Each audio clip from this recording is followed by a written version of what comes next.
Hello साथियों, मैं शशांक स्वागत करता हूं आपका अपने चैनल गिरो ज्ञान विद शशांक में। तो यूपी बोर्ड फतेह में चल रहा है हमारा क्लास 12th का मैथ, जिसमें चल रहा है सदिश विश्लेषण। तो आज का टॉपिक शुरू करने से पहले महाअष्टमी की शुभकामनाएं आप सबके लिए। और अगर आप अभी तक चैनल को सब्सक्राइब नहीं किए हैं तो चैनल को कर दीजिए सब्सक्राइब, और जो हमसे नए जुड़े हैं वो स्पेशली चैनल से जुड़े रहने के लिए चैनल को कर दीजिए सब्सक्राइब, बेल आइकन को कर दीजिए पुश, जिससे कि आने वाली हर एक वीडियो का नोटिफिकेशन सबसे पहले आपको प्राप्त हो सके। तो चलिए करते हैं शुरुआत यूपी बोर्ड फतेह की। और मैंने बोला था आपसे कि आगे जब हम पढ़ेंगे वो पढ़ेंगे सदिशों का जोड़ घटाओ गुणा, सदिशों का जोड़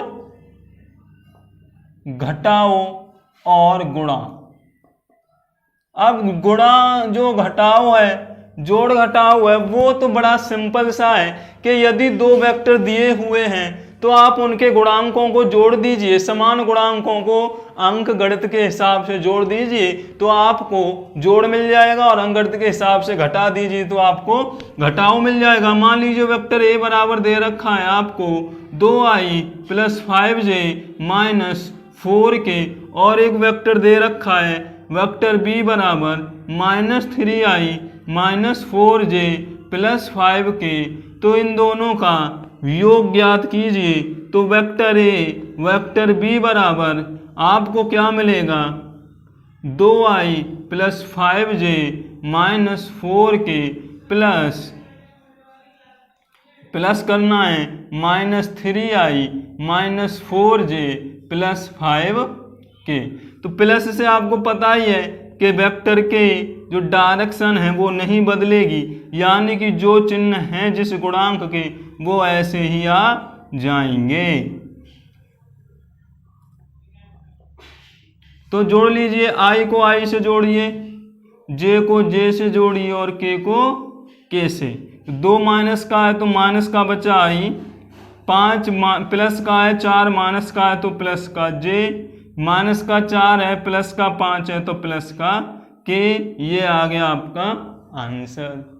कोई दिक्कत? आपको भी हंसी आ रही होगी, इतना सरल सा सवाल है ना, यूपी बोर्ड फतेह में कैसे आएगा?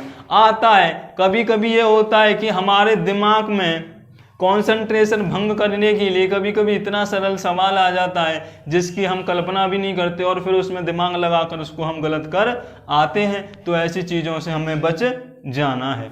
अब आता है हमारा दूसरा गुणा।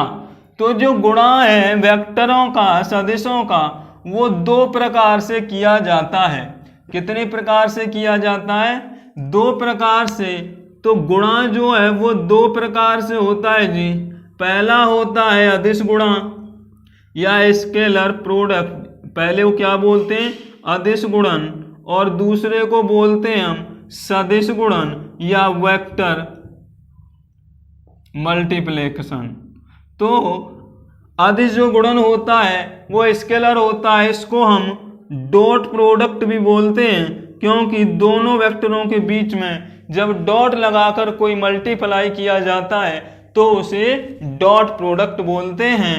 और सदिश गुणन को हम क्रॉस प्रोडक्ट भी बोलते हैं। जब क्रॉस सदिशों के बीच में क्रॉस लगाकर कोई गुणा किया जाता है तो हम उसे क्रॉस प्रोडक्ट भी बोलते हैं।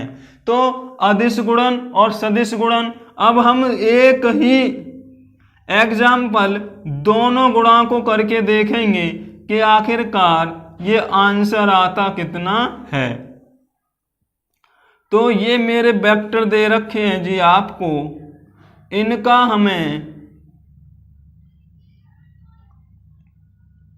मल्टीप्लिकेशन करना है, अदिश गुणन भी करना है और सदिश गुणन भी करना है। तो मैंने क्या बोला आपको, एक डॉट प्रोडक्ट होगा, एक क्रॉस प्रोडक्ट होगा। तो पहले हम डॉट प्रोडक्ट कर लेते हैं। क्या करेंगे हम? Dot product. तो 2i + 3j + k dot i - 2j + 3k। Product बोलता है। पहले बहुत सारे स्टूडेंटों को अभी तक ये पता नहीं है कि यदि हम 3 पदों की गुणा 3 पदों में करेंगे तो पद गुणा के 9 आने चाहिए। कितने आने चाहिए? 9। लेकिन आपके आंसर में जब आप डॉट प्रोडक्ट करते हो तो वो डॉट प्रोडक्ट केवल 3 पदों में रह जाता है, तो बाकी के 6 पद हम लिखते ही नहीं हैं और हमें पता भी नहीं है कि वो 6 पद हमारे हैं कहाँ। तो आज हम पूरा डिटेल से जानेंगे इस प्रोडक्ट को। तो 2 का 1 में गुणा करेंगे तो 2, और i का i में होगा तो i dot i, minus plus minus आएगी, 2 दूनी 4 आएगा, i की गुणा j में करोगे तो आ जाएगा i dot j, plus plus में आएगी 2 तिया 6, i dot k, i dot k, यानी i के 3 पद आ गए, i dot i dot j और i डॉट k। अब j वाला करते हैं तो plus 3 एकन 3, j dot i plus minus की गुणा माइनस, 3 की 2 में गुणा करोगे तो 6, j डॉट j, प्लस की गुणा प्लस में आएगी तो प्लस का 3 तिया 9, j dot k, j dot k, j की भी 3 पद आ गई। अब k वाले की गुणा करते हो आप तो प्लस की प्लस में करोगे तो प्लस आएगा,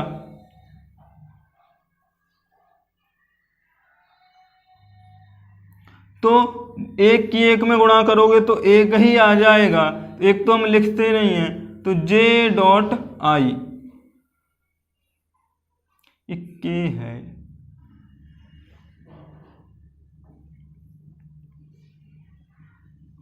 k डॉट i, k की j में करो तो minus 2 एकन 2, k dot j, plus की प्लस में करोगे तो प्लस 3 एकन 3, k डॉट k। अब ये इतना बड़ा आ गया कि भाई अब हमें यहां सीखना पड़ेगा कि i डॉट i कितना है, i डॉट j कितना है और i डॉट k कितना है, या j डॉट j कितना है और k डॉट k कितना है। तो आप जानते ही हो, बोलते ही हो कि i डॉट i 1 आता है, i डॉट j 0 आता है, i डॉट k 0 आता है। यानी सेम एकांकों का जो गुणन होता है, यानी जो अदिश गुणन होता है वो 1 आता है, लेकिन जो अलग अलग हमारे एकांक वेक्टर हैं उनका डॉट प्रोडक्ट 0 आता है। ये आता क्यों है उसे जानने से पहले हम ये सवाल सॉल्व करेंगे, उसके बाद ये बताएंगे हम आपको कि i डॉट i का वैल्यू 1 क्यों आता है। तो सॉल्व कर दीजिए, तो 2 का 1 हो गया, 2 का क्या हो गया ये 1, ये 4 का 0 हो गया, 6 के साथ 0 हो गया, 3 के साथ 0 हो गया, 6 के साथ 1, 9 के साथ 0, 1 के साथ 0, माइनस 2 के साथ 0 और 3 के साथ 1। तो ये पद 0 वाले 0 में गए, उत्तर आया 2 माइनस 6 और 3 एकन 3 और 2 5 हो गया, माइनस का 1। अब ये एक अदिश राशि है, इसलिए इसको हम अदिश गुणन बोलते हैं, इसलिए इसको हम अदिश गुणन बोलते हैं। ये तो हो गया जी आपका डॉट प्रोडक्ट। अभी इसी सवाल का हम क्रॉस प्रोडक्ट करते हैं, तो क्रॉस प्रोडक्ट को हम सदिश विधि द्वारा हल करते हैं। किसके द्वारा? सदिश गुणन जो करेंगे हम उसे सारणिक विधि द्वारा हल करते हैं। तो अगर अभी ने आप तक सारणिक वाला विधि नहीं सीखा या सारणिक को नहीं जाना है तो आप हमारी सारणिक वाली वीडियो देखकर भी यहाँ पर आप आ सकते हो, जिससे कि ये सीखने में आसानी हो सके। तो इसको क्रॉस से दिखाते हैं, ए क्रॉस बी होता है, सारणिक बना लेते हैं। अब कैसे होता है? तो जो आई जे के गुणांक होते हैं उनको हम पहला रो मानते हैं। आई डॉट जे को क्या करते हैं? पहला रो, पहली पंक्ति मानते हैं आई, जे और के को। अब जो ए के गुणांक हैं उनको हम दूसरी पंक्ति मानते हैं और जो दूसरे वेक्टर के गुणांक हैं उनको हम तीसरी पंक्ति मानते हैं। तो एक ये हमारा साढ़े का जाता है। पहली पंक्ति के सापेक्ष विस्तार कर देंगे हम तो आपको कुछ ना कुछ मिल जाएगा। जिनको विस्तार करना नहीं आता बोल रहे हैं दोबारा से कि आप साढ़े वाला चैप्टर देखकर यहाँ पर आ सकते हो, जिससे आपको कोई भी दिक्कत ना हो। सॉल्व कर लीजिए तो 11 आई आया, प्लस माइनस का 5 जे आया और माइनस का 7 के आया। ये एक सदिश में ही आंसर आता है, इसलिए इसको हम सदिश गुणन बोलते हैं। इसलिए इसको क्या बोलते हैं? सदिश गुणन। अगर मान लीजिए आपको ए और बी का मापांक निकालना आता है, ए और बी दो वेक्टर हैं, ऐसे करके यदि ये वेक्टर ए है ये वेक्टर बी है, आपसे पूछा जाए कि इनके बीच एंगल कितना बना है तो आप कैसे ज्ञात करोगे?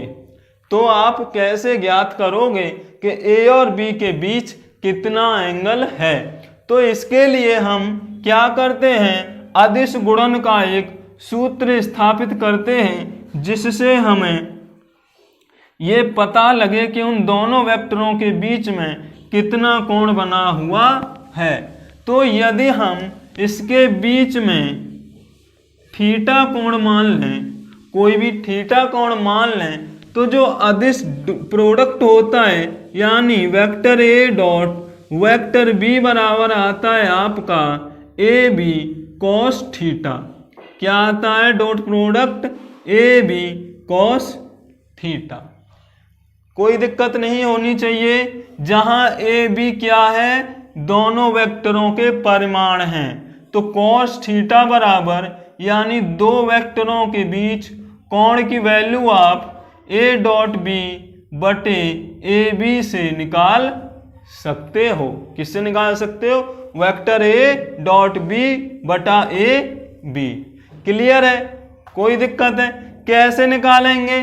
मान लीजिए वेक्टर ए बराबर दे दिया है भाई 2i प्लस 3j माइनस के, और वेक्टर बी बराबर दे रखा है i minus 2j plus 3k के बीच कोण का मान बताइए कि आखिरकार ये दोनों कितना एंगल बनाते हैं। तो वेक्टर ए बराबर कितना, ये ए डॉट बी निकाल दो पहले।